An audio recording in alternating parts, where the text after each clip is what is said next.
Muito bem, pessoal. Estamos aqui mais uma vez. É o segundo módulo de Ciências Sociais, trazendo aqui discussões sociológicas e filosóficas, falando sobre política e poder, tá? E aí a gente já viu aqui, né, já experimentou algumas perspectivas, né? O que é a política? A política é só o voto? Ela está aqui, está acolá? Quando é que o poder político é legítimo? Quando ele não é? Que tipos de poder nós encontramos na realidade, né? Quando foi que nós, enquanto espécie humana, decidimos que viveríamos sob um contrato social? São mais de algumas questões que a gente vai amadurecer aqui, e aí vai servir também como uma revisão. Aqueles pontos, eles são fundamentais, tá? Na filosofia, na antropologia, na sociologia, na ciência política, na história, na geografia, você vai encontrar questões relacionadas a isso. Por isso que é importante a gente sempre reafirmar essas dimensões desse módulo, né? Vamos lá. Esse poder político, que parece tão longe, parece que está num rei, parece que está num presidente, parece que está num primeiro-ministro, parece que está lá no STF. Onde é que ele está? Ele está aqui. Ele está aqui para todo mundo. Ele está espraiado e capilarizado na sociedade de diferentes formas, né? Esse poder é a participação. Você tem um poder em sala de aula, você tem um poder na sua rua, tem um poder na sua família, tem um poder no seu bairro, tem um poder em algum grupo que você faça parte, um clube de leitura, um grupo para jogar RPG, no grupo em que você bate um racha nos finais de semana. Tem relações de poder, relações políticas que são colocadas ali, e a gente todo o tempo está agindo politicamente de alguma forma, tá? A negociação, chegar meia hora mais cedo ou meia hora mais tarde com os seus pais, é uma negociação política. São técnicas e estratégias políticas para viver, para perceber, para experimentar o cotidiano de alguma forma.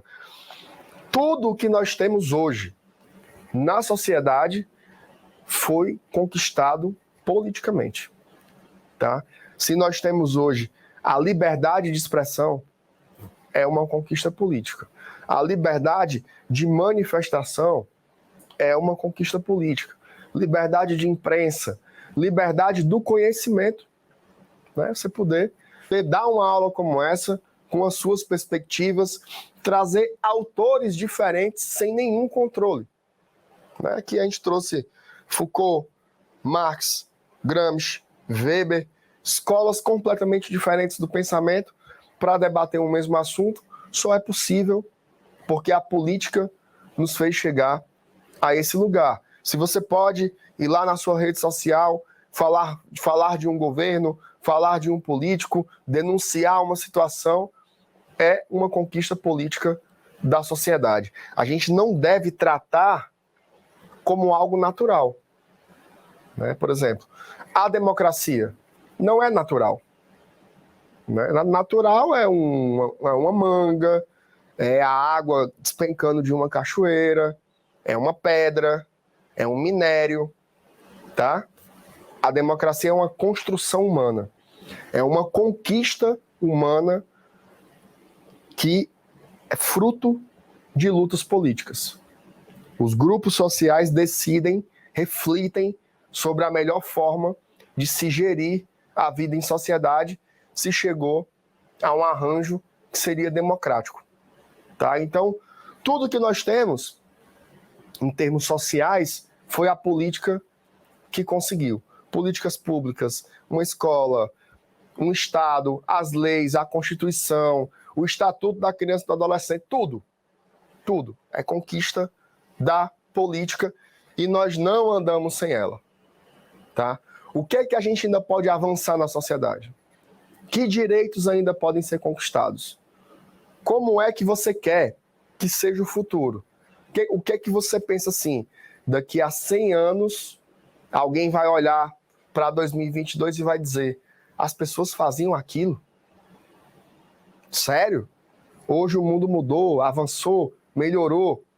O que a gente pode ainda caminhar, né? Como a gente olha, por exemplo, para 100 anos e vê a escravidão e pensa assim: sério? acontecia aquilo, uma pessoa pertencia a outra, ela era escravizada, açoitada em praça pública, morta. O que a gente quer? Do que a gente quer se envergonhar no futuro? Acho que essa é a pergunta mais importante. Não dá para andar sem a política.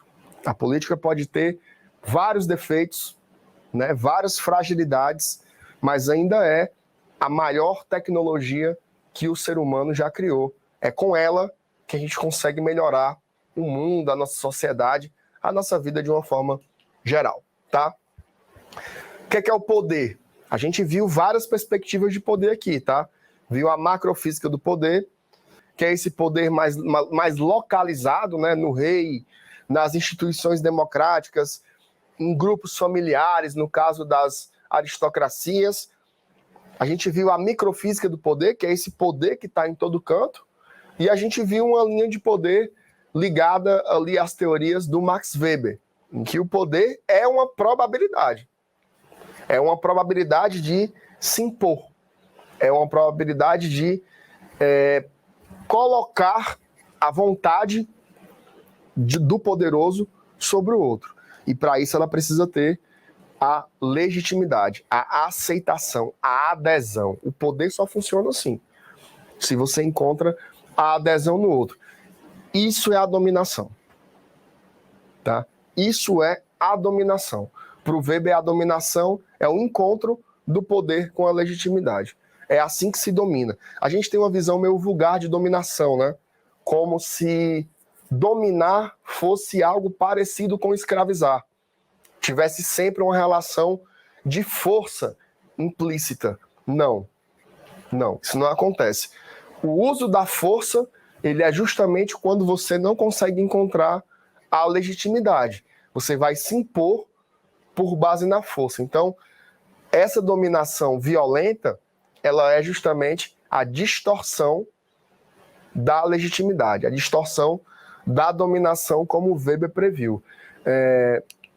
Vamos ver um pouco mais sobre isso aqui agora, porque, assim, antes da gente entrar nos tipos de dominação, só para entender uma coisa aqui rapidinho, tá? O Weber, ele trabalha muito com a ideia de tipos ideais. Então, o que é que são tipos, né? Tipos são categorias, são como você divide, né, como você etiqueta, digamos assim, a vida social, a realidade. Para ficar mais fácil de organizar esse conhecimento, ele cria categorias abstratas. Essas categorias nunca vão corresponder exatamente a como é a realidade, tá? A realidade, ela é sempre maior do que qualquer teoria. A realidade sempre vai transbordar qualquer teoria. Então, o tipo ideal é um arquétipo, é uma ferramenta metodológica, digamos assim, para entender uma parte da realidade. Então, ele costumeiramente cria tipos para facilitar esse entendimento do mundo. E sobre a dominação, ele não faz diferente. Ele cria também tipos de dominação, e aí a gente vai discutir aqui algumas delas. Lembrando que são tipos ideais, tá? Tipos ideais. É possível, inclusive, eles serem híbridos, né? Ou seja, se misturarem de alguma forma, mas aqui é uma, digamos assim, uma arquitetura conceitual para facilitar o entendimento sobre o mundo. O que é a dominação racional legal? Tá? O que é a dominação racional legal? É aquela que se sustenta por base no sistema de leis de um lugar. Então, você tem, por exemplo, a Constituição Federal. A Constituição Federal, ela tem um poder sobre todos nós, certo? Aquilo que é constitucional ou que é inconstitucional é basicamente o que é legítimo e o que não é. Tem um poder sobre nós. Como é que funciona isso? Crendo. Eu creio na Constituição. Eu respeito a Constituição. Ela nos domina. É uma força sobre nós. As leis. Código Penal. A gente não precisa ficar folheando o Código Penal. Vou sair de casa hoje, Deixa eu ver aqui o que é crime, para eu não cometer. Não, não é assim. A gente crê naquilo. A gente crê naquilo. A gente sabe, está pactuado na nossa convivência, no nosso comportamento social diário, que tem uma série de normas que a gente deve seguir, tá? É a força racional legal. Um concurso público, ele tem uma racionalidade legal. Quem vão ser os servidores do Estado? Tem ali uma gama de conhecimentos listados para você fazer uma prova. Aqueles que forem melhor classificados, eles são, teoricamente, os mais aptos para desempenhar aquela função. Você precisa acreditar para funcionar, tá? O Weber, ele sempre enfatiza isso. Isso daqui não domina sozinho. Tem que ter o poder, mas tem que ter a legitimidade. Então, a dominação racional legal é essa dimensão mais das leis, de um funcionamento mais organizado e mais racionalizado da vida social mesmo. O segundo tipo é a dominação tradicional, tá? É aquela que ela existe, ela funciona, ela tem força, mas você muitas vezes não sabe sequer explicar por que você obedece, tá? Você não tem muita... Imagina aí, o que é uma tradição? Você está andando pela rua e você passa na frente de uma igreja e você se benze. É uma dominação tradicional. Chegar lá, por que você se benzeu? Eu não sei. Eu não sei explicar. Quais são as consequências? Os males que vão me causar se Deus defenda eu passasse ali sem me benzer? Não consigo te dizer.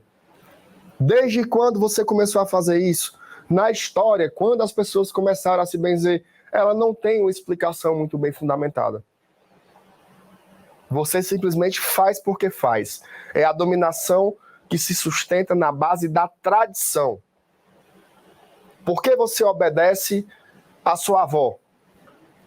Ela pode estar lá frágil, acamada, já uma senhora de bastante idade, ela não tem força para se impor sobre você. Não é por violência que você obedece a ela. Por que é? É pela força da tradição. Quantas vezes nós ouvimos, né? Tome a benção à sua avó, obedeça a sua avó que me criou. Isso vai gerando uma visão consolidada. A família, ela tem esse caráter, né, de uma dominação tradicional. Obedeça seus pais, obedeça os mais velhos. Existem ali hierarquias que vão sendo construídas e nos dominam. E a gente tem que acreditar nisso. Para funcionar, tem que ter a crença. Tem que ter a outra parte, que é da legitimidade. Tá? Se você não acredita, por exemplo, o exemplo da igreja, né? Se você tem uma outra fé, uma outra religião, nada disso faz sentido. Você provavelmente vai passar na frente da igreja de boa.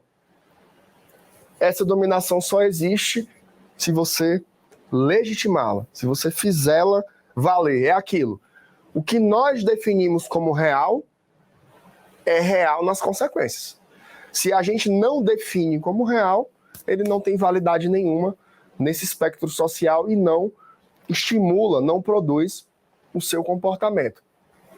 Essas tradições, lembrando, elas vão se modificando com o tempo, né? Eu acho que um exemplo muito bom para a gente pensar nisso são alguns feriados, né, que a gente tem por aqui. Por exemplo, o Natal. O que é o Natal, originalmente? O Natal é uma homenagem ao nascimento de Jesus Cristo. Então, naquele momento ali, as pessoas, em tese, refletem sobre isso, né? Sobre a importância de Jesus Cristo no mundo a partir de uma perspectiva cristã, obviamente. Mas, efetivamente, o que tem sido o Natal? Né? As pessoas realmente estão pensando sobre o nascimento de Jesus? Que outros significados foram dados? Consumo, né? Uma época em que, basicamente, circula troca de presentes. Comprar presentes, vou dar presentes, receber presentes, né? Reunir a família para falar sobre o nascimento de Jesus ou para comer, né? Existe uma reflexão em torno ali da ceia. A Páscoa é a mesma coisa, né? Só que ao invés de ser o nascimento, é a morte e a ressurreição de Cristo. Discute-se isso ou tem sido mais importante o ovo de chocolate, né? Onde é que apareceu esse bendito ovo de chocolate aí? Então, as tradições elas vão se modificando e vão sendo sobrepostas pelo mundo, pelo pragmatismo, pelo consumismo, né? Tá tudo isso muito bem colocado. São dominações que estão sobre a gente. A gente está nessa, tá? Se você ali na Páscoa não der o ovo de chocolate para aquela pessoa, você vai ser cobrado, a sociedade ela vai estar lá, lhe coagindo de alguma forma para que você valide essa crença. Ela precisa ser validada para acontecer. Bom, o terceiro ponto é a dominação carismática. Tá? Essa daqui ela é ótima de analisar. Ela se parece muito com a tradição do ponto de vista que ela não é muito racional, sabe? Ela gera o exercício do poder e a obediência meio que por virtudes do dominador. Essas virtudes muitas vezes são discursivas, tá? O que é o carisma, né? Sabe aquela figura que fala e lhe envolve e faz com que você preste mais atenção no que ela está dizendo, que os argumentos que ela traz cheguem a você de uma forma mais fluida, de uma forma mais envolvente, de uma forma mais convidativa. Essa é a dominação carismática. Você tem várias lideranças na política, por exemplo, que elas são feras nessa dominação carismática, né? Que conseguiam reunir multidões em torno de um discurso. E isso gerava obediência. O Brasil já teve, vou citar exemplos mais clássicos, né? Um cara como Getúlio Vargas, por exemplo, chegava no microfone, ele discursava para uma multidão e conseguia a adesão das massas ali. E pode ser perigoso, tá? É muito interessante do ponto de vista da análise, mas pode ser muito perigoso.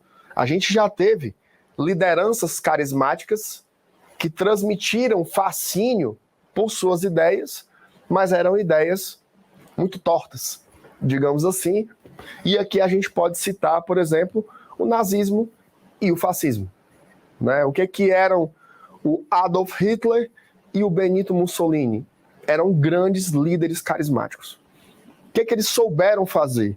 Eles souberam pegar o sentimento de populações que estavam frustradas, que estavam se sentindo derrotadas no pós-guerra, né, após a Primeira Grande Guerra, populações que se sentiam, como é que eu posso dizer, desprivilegiadas e destruídas e massacradas moralmente, e pelo discurso conseguiram mexer com os brios dessas pessoas, né? As pessoas validaram o nazismo e o fascismo. Não foram tomadas de assalto. Elas foram convencidas de que era a melhor forma de se recuperar. Como é que eu vou combater a forma como a Alemanha foi massacrada na Primeira Guerra? Qual era o sentimento que se passava ali? Olha, nós somos um povo superior. Nós somos predestinados à vitória. Nós não podemos aceitar essa destruição, essa aniquilação. Levante-se. E isso foi sendo construído, esse sentimento. A dominação carismática, ela mexe muito com os brios das pessoas, com os sentimentos, né? Se reerga, vamos mudar, vamos transformar. Assim aconteceu, e aí quando você vê os vídeos, né, daquela época, é algo absolutamente estarrecedor, as pessoas fazendo saudações a um líder, assim, multidões nas ruas. Foi o carisma que levou, tá? Então a gente tem vários exemplos aí na história de quando essa dominação carismática não foi tão interessante. As pessoas obedeciam porque obedecem aos seus mitos. Mas elas não sabiam exatamente aonde aquilo ia nos levar. Mas elas deram a crença. Elas legitimaram. Esses governos só aconteceram porque as pessoas, em algum momento, toparam que eles existissem, tá? Então, essa é uma visão importante da gente conhecer, e aí a gente tem duas vertentes legais aqui de trazer. Uma mais sociológica e uma mais filosófica, tá? Para discutir o que é o Estado. Essa visão sociológica do Weber é essa que a gente vem costurando desde o módulo anterior. O Estado como esse organismo maior que tem o monopólio da violência, que organiza a vida social, que se impõe pelo poder na sociedade, mas que só funciona pela legitimação da sociedade civil. É isso que a gente está discutindo aqui há um bom tempo. Essa visão weberiana, ela dá muita ênfase no monopólio da violência. Tá? Ela dá muita ênfase que esse dispositivo do Estado, que se der errado, vai se impor pela força, é a principal, digamos assim, o principal ponto que o Gramsci vai contestar. Porque o que é que ele diz? Na verdade, não é nem exatamente uma contestação, é uma complementação. Ele diz o seguinte, olha, beleza, é verdade, o Estado se impõe pela violência também, isso é fato, mas ele precisa se impor em outros aspectos. E aí é onde o Gramsci traz a importância da cultura para o Estado, certo? Você, para governar, precisa de legitimidade, não é? Como eu já falei, o poder, ele se sustenta. Se as pessoas validarem a sua crença, as pessoas não vão validar a sua crença só pelo medo. Ah, se eu não validar, o Estado vai usar de força e vai me dominar. Não é assim que funciona. Existem construções culturais e ideológicas que facilitam essa dominação. Tá? E aí, a cultura ela é muito ampla. Por exemplo, controlar a produção cultural, controlar os filmes, controlar as músicas, controlar os livros, controlar os meios de comunicação. Isso é fundamental para você difundir alguma visão. Então, o Gramsci reforçava muito isso. Não é só uma imposição pela força, é uma imposição também pelas ideias. Controlar o currículo escolar. Fundamental. É fundamental para difundir uma ou outra visão de mundo, uma ou outra perspectiva. Isso não pode ser falado em sala de aula, isso não pode ser falado na rua, isso não pode ser falado na igreja, isso não pode ser falado na TV. Quando você regula esses limites de uma forma abusiva, você está ditando uma visão cultural e a força estatal. Então, é muito importante essa perspectiva da liberdade. Lembrando que a liberdade, numa sociedade regulada por contratos como a nossa, ela não é irrestrita. Tá? Esse também é um outro ponto importantíssimo. Não existe liberdade absoluta para nada, nem para a expressão. Tá? Ah, mas eu preciso usar da minha liberdade de expressão para ir contra o Estado. Qual é o seu limite? Né? Existem violações pela liberdade. Por exemplo, fazer discursos que reforcem ou que façam uma apologia a um regime ditatorial. Fazer um discurso em apologia ao nazismo ou ao fascismo, como a gente citou aqui agora. Fazer um discurso racista. Fazer um discurso que discrimine uma população LGBT. Isso não faz sentido. Isso não é a liberdade de expressão. Existem outras leis que regulam e que dão limites e que dão contornos a essa expressão. Então, não confundir as coisas também é muito importante. Mas o mais importante aqui do Gramsci, o mais fundamental mesmo, é você entender isso. A cultura é algo que está em disputa. Tá? A história está em disputa. As versões sobre o mundo. O que é que aconteceu no Brasil em abril de 1964?